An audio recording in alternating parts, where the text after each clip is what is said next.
Alright, so today we're working on a 2011 Mini Cooper with the 1.6 liter, and we're doing the thermostat housing and the water pipe. So the thermostat housing sits right there and the water pipe goes through. So I'm sure like a lot of people that are doing this job, you may be struggling to get the water pipe out like I was. I saw a lot of comments talking about that online and stuff like that. So I want to make a quick video and a tip on how to get it out a little easier. So here's mine out, and you can see, you know, trying to pull it out with pliers, it was just breaking, because this O-ring right here gets seized in the water pump. So when you're trying to pull on it from the thermostat side, it'll just keep breaking into pieces, right?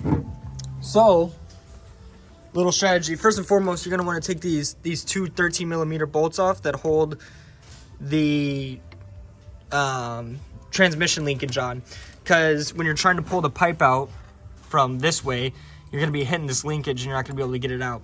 So that's tip number one. You're going to want to loosen that up to kind of give you a little bit more clearance. Tip number two is going to be underneath the vehicle. Okay, so this is coming from underneath the car, and you're going to see right up there, let me try to focus the camera, that is the inlet for the water pump. I'm gonna point it out.